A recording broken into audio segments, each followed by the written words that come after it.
Hello, today I am here to talk about the last 4 books that I read. First up, I have Sharp Objects by Gillian Flynn. I found this copy in an op shop and was really in the mood for something that I thought would be easy to read. I've heard a lot about the TV show Sharp Objects and I've never watched it because I wasn't sure if I wanted to sit through that many hours of what was probably going to be really angsty TV. So I thought it was probably quicker and easier just to go to the source and read the book. I've read 2 other Gillian Flynn books. I absolutely loved Gone Girl, and then the other one, was it Dark Spaces, I think it's called? I thought that one was pretty enjoyable as well. I didn't realize this is actually Flynn's first novel, and it definitely shows. Reading this, I think you can see things in her writing that will become trademark for her later on. She definitely already has the really creepy atmosphere, the focus on Midwest America, unreliable narrators, and female characters who are very much flawed and potentially unlikable. While I enjoyed all those aspects of the book, I found the actual plot and the mystery story very much lacking. I think because I didn't feel like there were that many reveals throughout the book. I think in a mystery novel you can't just have the one big mystery that you solve at the end. There has to be a few sort of revelations in between,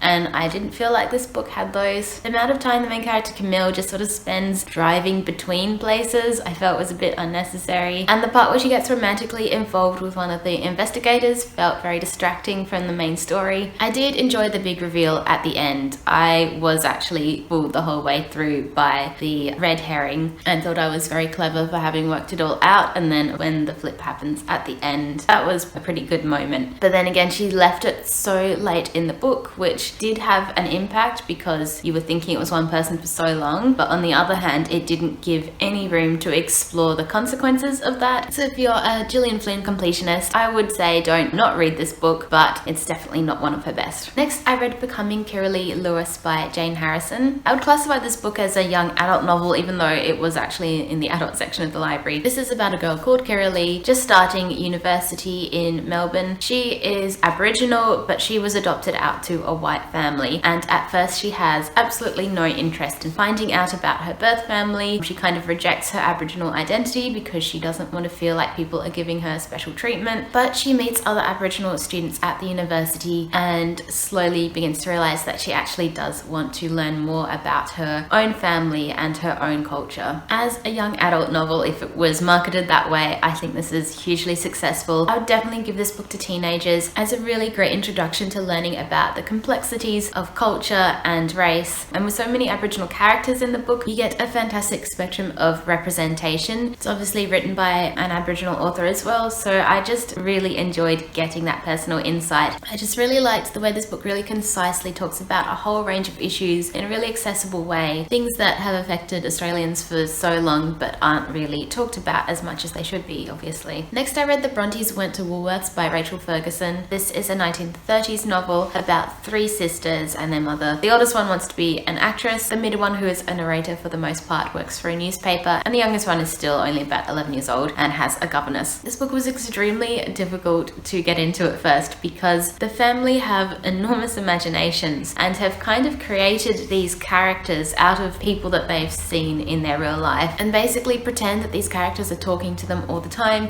having dinner with them, wishing them good night when they go to bed. And the way it's written, it's actually quite difficult to dissect which parts are actually happening in the real world and which parts are happening inside these people's heads. Once I kind of got the hang of who was a real person and who was imaginary, it was a lot easier to get through, and it was kind of quite a sweet story about these people using their imagination just to make the world a little bit more interesting for themselves, and the way it brings them together as a family because they are all so close-knit. The sort of crux of the plot is that they actually become friends with one of the people that they'd been imagining. However, when they end up telling these people all about their imaginings and these people just accept it, that was when I found it a little bit ridiculous, because I think if someone came to me and was like, yes, I've been imagining a whole another life that you live in and also know so much about you because I've been like stalking you via the newspaper in that time, I think I'd be a little bit more freaked out than these people seem to be. It was definitely an interesting book to read. I'm not really sure what the point of it was, but it definitely was kind of an experiment with the way it was written. And lastly, I finally finished Anna Karenina by Leo Tolstoy. And if I knew how to do special effects, I would make fireworks go off behind the back of my head, because I started this June in 2019. It's taken me a year to finish it. I haven't been reading it consistently though, so I did put it down for several months and would pick it back up again and then do the same thing, because I found I read maybe the first 400 pages, maybe less, and I was quite engaged with it up until that point. But I feel like all the really sort of major plot points, of which there aren't that many, happen within those first few hundred pages, and then when it got particularly difficult to get through was when it just became a slog of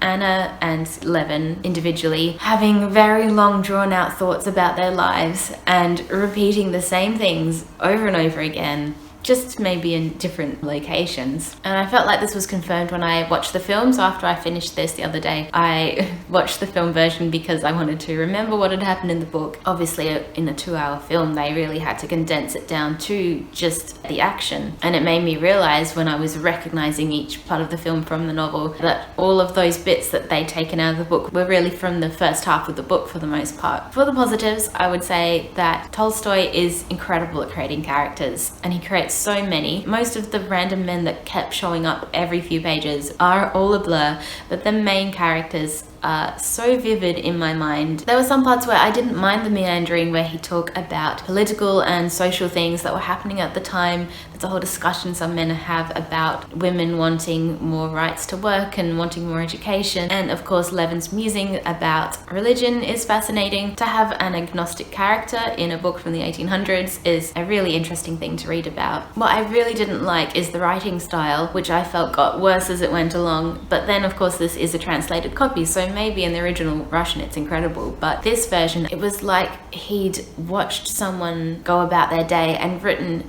every single tiny thing that they did in that day, and he'd repeat the same thing over and over again about, oh, Levin is going to this place to do this, and Levin has now gone to this place because he wants to do this. Basically, Tolstoy needed an editor is what I'm saying. It also doesn't help that Levin annoyed me so much and I hated him out of all the characters, while also very much understanding him. It was a very weird situation. I feel like he is a kind of man you meet at university, just like so obsessed with what the meaning of life is and what's his purpose in the world, and all you just want to say to him is just like, yes, you can have those conversations, but you also just have to go about your day and be lucky to have a life to live anyway, and things don't have to have meaning for you to do them or for you to enjoy them. And it just took him pages and pages to work that out. It's not that hard a concept to understand, I don't think. With Anna Karenina's story herself, I found her really engaging right at the beginning, and then I kind of lost interest in her as well. She's just one of those really annoying people that clearly craves attention and isn't happy unless she's getting attention, and those kinds of people really annoy me, so she was never going to be a person that I would like. Although you can obviously sympathize with her position.